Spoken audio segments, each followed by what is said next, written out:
Olá, estou de volta com mais um vídeo e hoje vou falar sobre a peça Macbeth de Shakespeare, composta em 1606 durante o reinado do rei Jaime I na Inglaterra.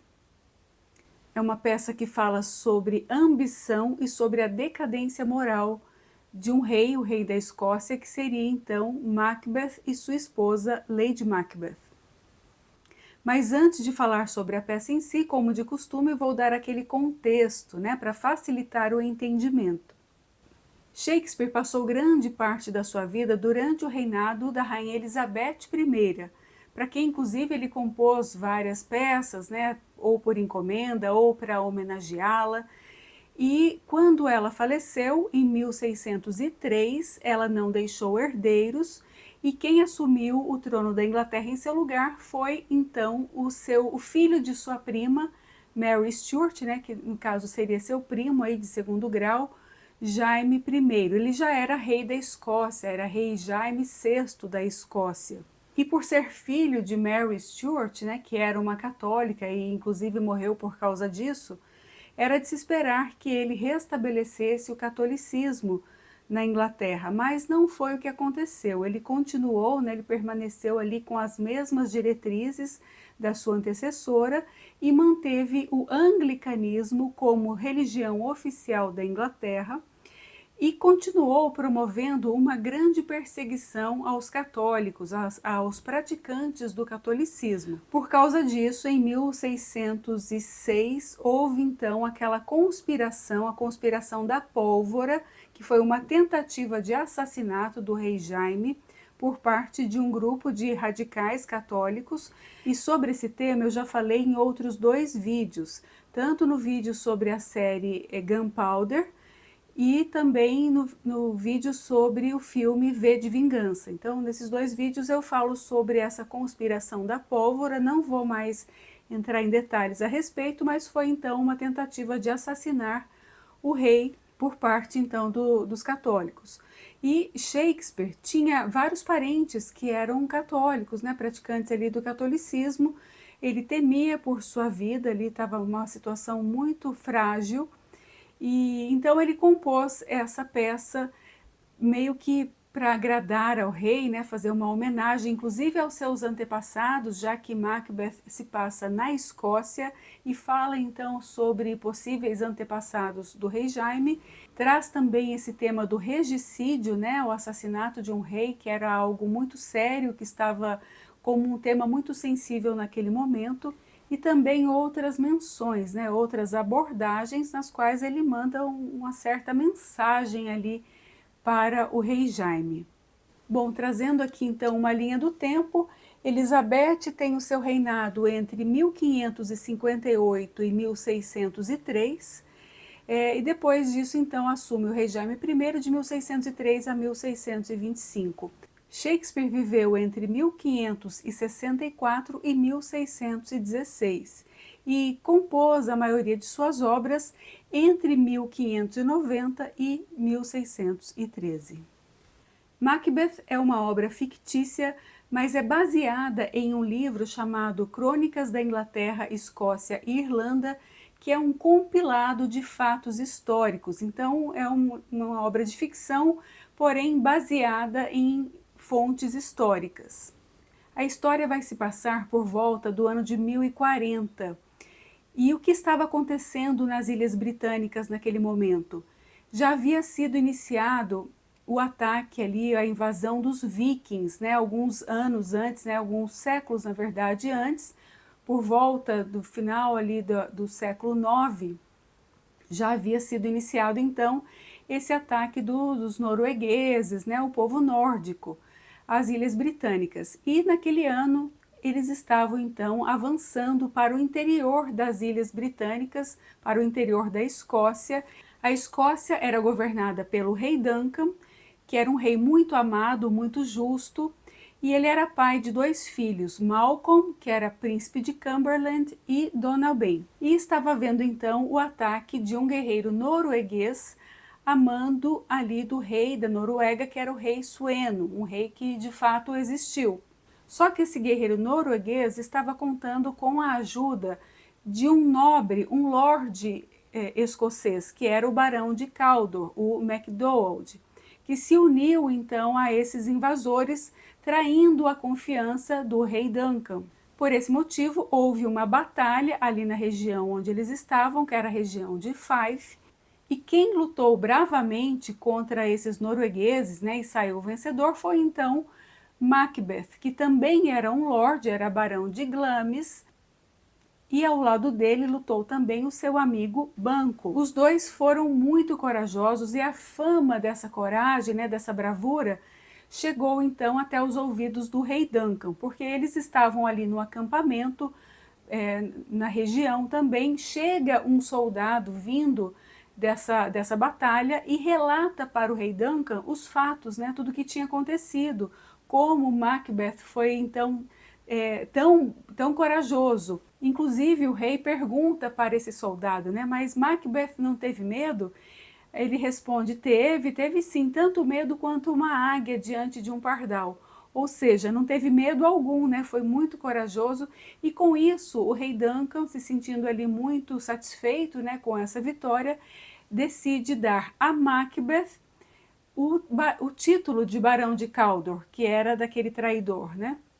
Só que Macbeth ainda não sabe disso, porque ele está no caminho entre a batalha e o acampamento do rei. E é justamente nesse caminho que acontecem algumas coisas que vão marcar então o destino desses personagens. Macbeth era primo do rei Duncan e era muito corajoso, a sua coragem era muito conhecida, tanto que ele era chamado de noivo de Belona. Belona é uma deusa da guerra dos etruscos, né, aqueles reis que viviam em Roma, né, antes da fundação de Roma, viviam naquela região ali. E de onde vem o termo bélico, né? Então, bélico para guerra vem dessa deusa Belona. Então, nesse trajeto para o acampamento do rei, quando eles estavam ali passando por um pântano, apenas Macbeth e Banco, eles encontram 3 mulheres esquisitas, 3 bruxas da deusa, servidoras, né, da deusa Hecate. E essas bruxas, quando elas encontram Macbeth, elas o saúdam como Barão de Cawdor. E ele fala, não, eu não sou Barão de Cawdor, eu sou Barão de Glamis. O Barão de Cawdor ainda é vivo, né? Então, vocês estão enganadas. E elas fazem uma profecia, então, falando que ele seria o rei, que ele viria a ser rei. Uma coisa que ele também acha um total absurdo, porque não havia essa possibilidade, né? O rei Duncan tinha outros 2 filhos, né? Não tinha, ele nem estava na linha de sucessão. Eles acham aquela situação estranha, tá? E o banco também pergunta se elas teriam alguma profecia para ele. E elas falam então que ele não seria tão feliz como Macbeth, porém mais feliz, que ele não viria a ser rei, mas que seria pai de uma estirpe de reis. E aquilo ficou então cada vez mais absurdo, né? Não fazia o menor sentido. E as bruxas então desaparecem, não querem falar mais nada, e eles saem achando que eles comeram alguma raiz alucinógena, né? Que eles estavam tendo algum tipo de alucinação, porque aquilo não fazia o menor sentido. Vou abrir aqui só um parêntese para falar que durante esse período do reinado do rei Jaime, era comum se acreditar em bruxas, tá? Inclusive havia uma grande perseguição, né, aos praticantes ali, as mulheres praticantes de algo que se parecesse com bruxaria, mas era uma coisa que era então aceita como realidade, tá? Como verdade. Então, fechando o parênteses aqui, continuando. Aquilo então desaparece da mente deles, né? Acharam ali até graça, né, da situação. Só que quando eles chegam no acampamento do rei Duncan, ele fica sabendo então que ele tinha sido condecorado com o título de Barão de Cawdor, como haviam profetizado as bruxas, né? Aquilo então já planta ali uma sementinha no coração de Macbeth, né? Fica uma pulga ali atrás da orelha, ele acha estranho. E inclusive ele escreve uma carta para sua esposa, Lady Macbeth, narrando esses fatos, né? Falando, olha, Aconteceu isso, assim, né, provavelmente você vai ser rainha, né, da Escócia, e o que era apenas uma sementinha no coração de Macbeth, quando chega para a Lady Macbeth, é praticamente uma floresta inteira, porque ela já se vê como rainha, como, né, uma pessoa de poder, e começa a tramar. Lady Macbeth é uma personagem muito conhecida da literatura, tá? E justamente por essa ambição pelo poder, chega à beira da loucura mesmo. E uma das personagens femininas mais malvadas, né? E quando ela recebe então essa carta de Macbeth, ela faz uma oração às avessas ali para as forças do mal, né? Uma coisa assim, um monólogo muito impressionante, muito forte, e ela pede para que essas forças então encham o coração dela de coragem, e é uma coisa bem pesada. Ela pede que o sangue dela fique grosso para que não passe o mínimo de remorso, que o leite dela vire fel e coisas assim, né, para que ela consiga então realizar aquilo que ela está tramando já em sua mente. É importante frisar que Macbeth e Lady Macbeth tinham um grande amor um pelo outro, tá? Eles tinham aquela cumplicidade, uma coisa que realmente o amor deles chegava a ser mais romântico do que Romeu e Julieta, por exemplo, tá? Então, a forma com que ele a tratava, o carinho, o amor que ele tinha por ela, era realmente uma coisa assim muito forte. E como mais um agradecimento, né, ali para o Macbeth, o rei Duncan decide fazer uma visita ao castelo dele, que fica em Inverness, né, o castelo de Inverness. E então ele vai passar uma noite ali nesse castelo. Lady Macbeth é avisada, né, quando Macbeth chega e avisa que o rei está vindo, e fala, ele vai passar a noite aqui, ela já fala logo, olha, ele não vai ver a luz do dia, né? Porque a gente já vai resolver isso aqui hoje mesmo. Ele fica desesperado, fala, imagina que eu vou fazer alguma coisa contra o rei, é meu primo, vai ser hóspede na nossa casa, né? A lei da hospitalidade é algo assim seríssimo na antiguidade. A gente tem várias obras aí que falam sobre essa questão da hospitalidade, é tão sério que, por exemplo, se um hóspede estivesse correndo risco de vida, o anfitrião deveria dar a sua própria vida para defendê-lo, né? Esse é o nível da importância da lei da hospitalidade. E como é que ele vai fazer alguma coisa contra um hóspede na sua casa, um rei amado, que tem palavras amáveis para ele, né? Foi tão gentil, né? Cedendo esse título. Então ele fala, não, mas de jeito nenhum. Só que ele começa a despertar nele também aquela semente da ambição. E Lady Macbeth é muito hábil com as palavras, com a manipulação, com a sedução, usa até mesmo da masculinidade, né, de Macbeth para afrontá-lo, né? Como assim você não vai fazer nada, né? Você não vai ser fraco, será que sou eu que vou ter que fazer tudo, né? Então ele começa a entrar ali na conversa dela, né? Ela entra na mente dele e colocam o plano deles em ação. Qual seria o plano dela, né, na verdade? E qual seria então o plano dela? Eles vão dar um banquete em homenagem ao rei, ela vai colocar uma poção ali na bebida dos guardas do rei, e quando eles estivessem dormindo, esses guardas ali sedados, Macbeth entraria nos aposentos do rei e faria então o que ele tinha que fazer. Ele vai ficando muito nervoso, tá? Sem essa coragem, mas ela vai o tempo todo ali falando na cabeça dele, até que então, quando chega no meio da noite, ele vê uma adaga flutuando, tá? Na sua frente, uma adaga virtual ali, digamos assim, uma alucinação, né? Ele vai seguindo essa adaga, vai aos aposentos do rei e realiza então, com as adagas dos seguranças, ele realiza então o assassinato do rei Duncan. Só que ele volta lá para fora com as adagas na mão, com as mãos todas sujas de sangue, né, desesperado, assim, em estado de choque. E ela fala, meu Deus, volta lá, deixa essas armas lá, rapaz, que você foi fazer, né? Pegou as armas da mão dele, falou, não, daqui, deixa eu resolver isso aqui.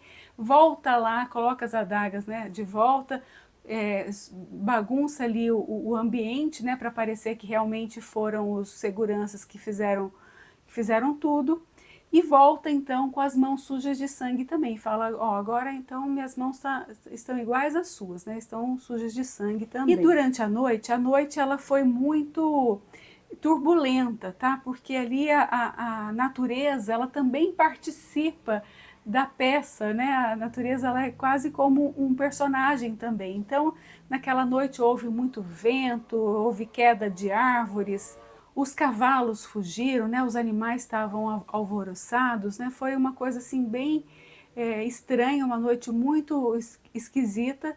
E pela manhã então chegam ali os cavaleiros para acordarem o rei, né? Para voltar então para a cidade deles. E se deparam com aquela situação, instaura-se o pânico ali no castelo. E os dois filhos do rei, eles percebem que houve uma traição, que há um traidor entre eles, acham que está tudo muito estranho, tá? A culpa logo recai sobre os seguranças, mas logicamente que a mando de alguém, né? E essa suspeita então recai sobre Malcolm. Rapidamente eles se afastam ali daquela situação e decidem entre eles fugir. Malcolm foge para a Inglaterra e Dona Ben foge para a Irlanda. Com a fuga dos dois, aí que se confirma então a suspeita, né, sobre eles, e o parente mais próximo era quem? Macbeth, né? Então ele vem a ser coroado o rei da Escócia. Então logo eles partem lá para a cidade onde ficava o castelo do rei, né, para a coroação. Só que Macbeth fica com uma ameaça pairando sobre a sua cabeça, que seria quem?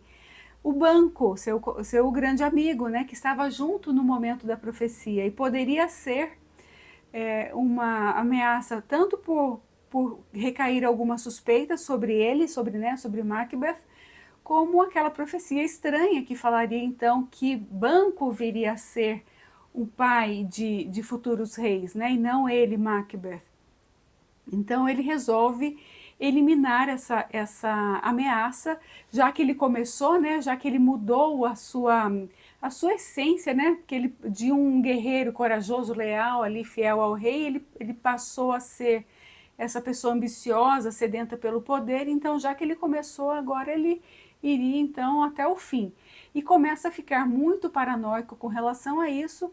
E no dia da coroação, quando ele também iria dar um outro jantar, né, um outro banquete ali para os nobres, ele contrata então o assassinato do banco e do seu filho Flins, que ainda era um menino, tá? Ele contrata esses assassinos, enquanto o banco estava na floresta. E dessa forma então acontece, só que o Flins, ele consegue escapar, a criança, né, o menino. E ele então é que viria a ser aquele antepassado do rei Jaime I, né, já que Banco era uma pessoa assim de muita honra, né, de muito caráter. Então aí é que está a homenagem de Shakespeare ao rei Jaime, né, como se Flins então futuramente viesse a ser um grande antepassado, né? Essa história se passa 500 anos antes, né, da existência ali do rei Jaime, mas seria então assim a origem dos seus antepassados, da sua estirpe, né, de reis da Escócia. Durante o banquete, ele fica sabendo, né, os assassinos ali chegam, ele fica sabendo que Banquo tinha sido assassinado, e começa então o banquete, e os nobres pedem para que eles venham se sentar à mesa junto com eles.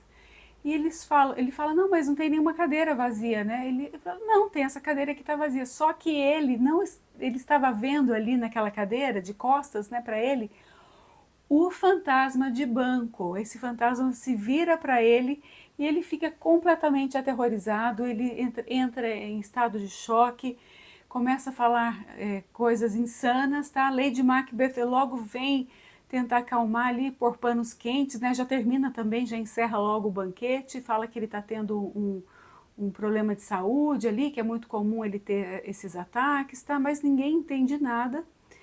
E Macbeth começa a ser atormentado então pela paranoia, pelo medo, pela covardia, né? E Lady Macbeth fica tentando ali contornar essa situação. Macbeth vai se tornando muito paranoico, tá? Principalmente porque ele não dorme. A questão do sono é muito presente nessa obra, porque a todo tempo a Lady Macbeth fica falando, olha, vai dormir, né? Descansa, dorme um pouco. Ele dormir nunca mais.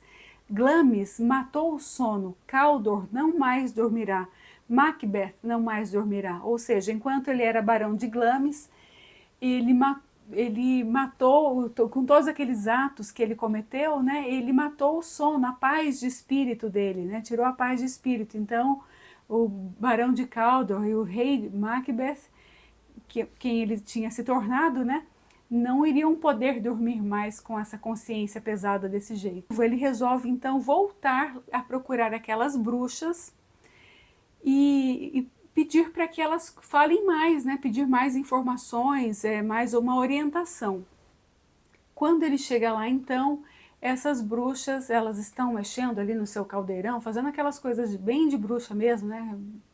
Colocando aqueles ingredientes estranhos ali no caldeirão. E elas falam que não são elas que vão responder, né? Que elas vão pedir ali essas informações para outras entidades superiores a elas, né? Então elas mexem ali naquele caldeirão e aparecem 3 entidades, né? E cada uma delas dá uma mensagem para Macbeth. A primeira fala sobre um outro lord, que era o Macduff. O Macbeth já tinha achado estranho que Macduff não tinha participado do banquete na noite anterior. Ele não tinha ido, aquilo tinha levantado uma suspeita. Macbeth achou aquilo estranho. E a primeira mensagem ali das entidades fala então para ele tomar cuidado com Macduff. A segunda fala que nenhum homem nascido de mulher seria capaz de matá-lo. Ou seja, ele estava então, estava bem, né? Porque todo homem nasceu de uma mulher, não tem outra forma, né? Então, ele, bom, aquilo encheu o peito dele de coragem, porque, imagina, não tinha a menor possibilidade então de ninguém fazer nada contra ele. E a terceira entidade trouxe uma mensagem ainda que confirmou ainda mais, né, essa soberba dele, que falava que enquanto o bosque de Birna não encontrasse a colina de Dunsinane, ninguém poderia fazer nada contra ele. O bosque seria então ali uma floresta próxima à colina onde ficava o castelo, que eles estavam, né, que era essa colina de Dunsinane, e ali então não tem possibilidade, né, de um bosque se deslocar para uma colina. Aquilo deu para ele muita coragem, muita soberba. Ele voltou assim, ele nem sabia mais o que era o medo, passou a desconhecer o que era o medo. E a primeira medida que ele vai tomar é contra Macduff, que por sinal tinha também achado aquilo tudo muito estranho e partiu para a Inglaterra para conspirar junto com Malcolm, né, para conversar, para ver o que eles iam fazer, para tomar alguma providência. Só que ele deixa o castelo dele, também em Fife, desprotegido, deixa a esposa, os filhos, né, crianças, uma família belíssima que ele tinha lá, né, um palácio muito bonito, deixa todos ali desguarnecidos, né, desprotegidos. E Macbeth, em mais um ato de muita crueldade, manda assassinar então toda a família de Macduff. Não só a família, como todos os servos, né? Todas as pessoas que estavam ali naquele castelo são brutalmente assassinados. Essas informações chegam então aos ouvidos de Macduff na Inglaterra, que já tinha reunido ali junto com o rei da Inglaterra, que também era um rei muito justo, tinha reunido um exército de 10.000 homens. E eles resolvem então atacar Macbeth, que tinha se tornado então um tirano para a sua população, né, os seus súditos. Lady Macbeth, depois disso ela aparece muito pouco, mas ela começa também a dar sinais de loucura. Ela começa a desenvolver um sonambulismo devido ao remorso, tá? A consciência dela começa a pesar muito. E durante esses episódios de sonambulismo, ela vê as suas mãos sujas de sangue e tenta lavar e tirar aquele cheiro, né? E ela fala que nem todo o perfume da Arábia seria capaz de tirar aquele cheiro, aquele odor, né, de sangue das mãos dela. Os serviçais ali, os empregados, acham tudo aquilo muito estranho, né? Chamado médico ali para cuidar dela, mas nada pode ser feito. Nisso, os soldados, então, começam a seguir em direção à Escócia, né, o castelo ali onde está Macbeth, só que ele está tranquilo, ele acha que nada pode acontecer contra ele. Só que os soldados, para confundir ali o número, né, de guerreiros para os inimigos, eles decidem usar um galho de árvore, cada um carregar um galho de árvore quando eles estão passando ali pelo bosque, né, para ficarem ali meio camuflados. Os olheiros ali, os informantes do castelo de Macbeth, eles dão esse aviso, eles falam, olha que coisa estranha, está parecendo que o bosque está se movendo em direção à colina. E aquilo Macbeth já acha super estranho, como assim? O bosque está se movendo, né? Ele não vem aqui para você ver como não parece. E realmente, de fato, parecia que o bosque estava se movendo com esses soldados carregando o galho de árvore. Ele, bom, mas por enquanto eu ainda estou bem, né? Eu tenho aquela outra profecia que fala que nenhum homem nascido de mulher pode fazer nada contra mim. Estou aqui seguro. A Lady Macbeth, nesse momento, num desses episódios de sonambulismo, ela acaba tirando a própria vida. Macbeth está no meio daquela confusão ali, também nem pode dar, né, muita atenção a isso, né? Fica preocupado, mas com os guerreiros já adentrando, né, para o seu castelo, e quando ele começa em luta corporal com cada um deles, inclusive com o filho do rei da Inglaterra também, ele vai facilmente eliminando cada um deles, né? Só que quando chega a vez de Macduff, ele fala, Macduff, você não pode fazer nada contra mim, porque eu tenho essa profecia, eu sou protegido, e nenhum homem que nasceu de uma mulher pode fazer nada contra mim. Aí o Macduff fala, bom, então não é o meu caso, porque eu não nasci de uma mulher, já que a minha mãe, ela não me teve. Eu nasci de parto cesariana, eu fui tirado de dentro da minha mãe por uma cesariana, né? Minha mãe morreu antes de me ter. Então eu não nasci de uma mulher pelas vias naturais, né? As vias normais. E aí pronto, toda a autoconfiança de Macbeth vem abaixo, né? E ele é morto então por Macduff. E Malcolm então é coroado o rei da Escócia. Esse foi então o desfecho dessa história, né? A homenagem que Shakespeare faz para o rei Jaime I, ao tratar desse tema do regicídio, ao falar sobre traidores, né? Que seriam no caso os conspiradores, né? As pessoas que conspiraram contra o rei. E também sobre os antepassados, né, do rei Jaime, tanto Banquo como Flints, que viriam então a dar origem à dinastia dos Stuart, né, que estavam no poder naquele momento. Essa peça foi encenada milhares de vezes, né, ela é muito famosa, muito conhecida, apesar de ser a peça mais curta de Shakespeare, mas ela é muito conhecida. E também foi filmada no cinema muitas vezes. Eu tanto li o livro como assisti a 3 filmes. O primeiro filme que eu assisti foi um filme de 2015, do diretor Justin Kurzel, um diretor australiano. Traz o ator Michael Fassbender e a atriz francesa Marion Cotillard no papel de Lady Macbeth. Eu gostei muito dessa montagem. Assisti também ao filme de 2021, né, do Joel Coen, que é dos irmãos Coen, né, eles são muito conhecidos, muito geniais. Esse filme traz o Denzel Washington como Macbeth e a atriz Frances McDormand como Lady Macbeth. É um filme todo em preto e branco. Esses dois são filmes assim muito teatrais, tá? Eles saem ali, os personagens saem de um cenário, é como se estivesse se passando realmente em um teatro. Mas os 2 filmes são excelentes. E não poderia ficar de fora a versão do Roman Polanski, né, de 1971. Essa versão já não é tão teatral, tá? É mais um realista. E o Roman Polanski fez esse filme logo depois de O Bebê de Rosemary. Ele conheceu o ator, que é o John Finch,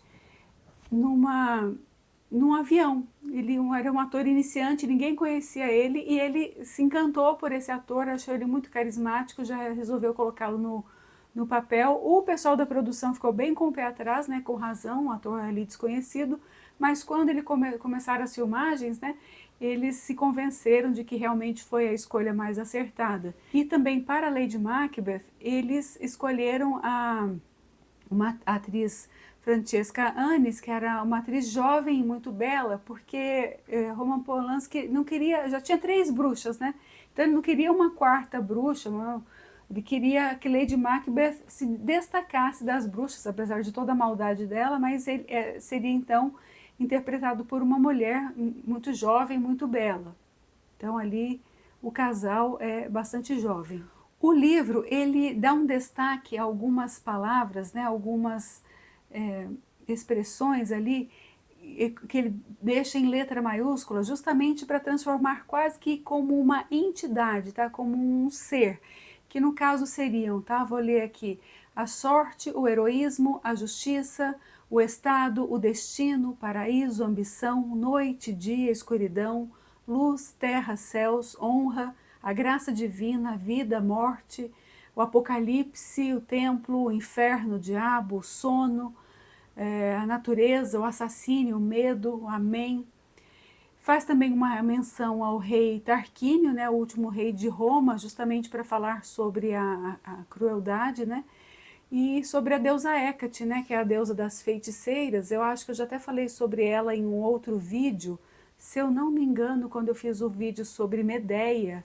Realmente no filme do Pasolini tem uma dança ali que a própria Medeia, ela performa em homenagem a essa deusa Hécate, que também é chamada de Ishtar, tá? É uma deusa que tem 3 faces, né? 3 manifestações ali. E existem pessoas que gostam dessa deusa, mas eu realmente não ouvi coisas muito boas, não. Aqui nesse contexto ela é colocada como uma invocação ali, uma coisa bem maligna. Então essa foi a história de Macbeth aí para enriquecer o nosso conhecimento, né? A nossa cultura. Refletir também, ele traz muita reflexão sobre essa questão da decadência moral, sobre a maldade, sobre a ambição, sobre o desejo desmedido pelo poder, né? Então são temas aí universais, atemporais, então uma peça que está sempre atual. Eu gostei muito de ter pesquisado sobre esse tema, me esforcei bastante, me dediquei muito tempo, né, para isso. Então eu gostei bastante do resultado, tá? É uma obra muito explorada pela psicanálise, né? Ele traz uma vastidão, uma riqueza muito grande de abordagens, de temas que podem ser ali estudados, explorados nessa questão da psique humana, né? Então isso também me agrada bastante. Então fiquei muito contente em fazer esse estudo. Tá, eu vou ficando por aqui, como de sempre, peço que deixem nos comentários o que vocês acharam, se já conheciam essa obra, se tem uma sugestão de outras obras de Shakespeare também, pretendo trazer outras, né, mas se tiver alguma recomendação que eu possa aí priorizar, tá? Então é isso, eu espero que vocês tenham gostado, se gostaram deixem um like e até o próximo vídeo.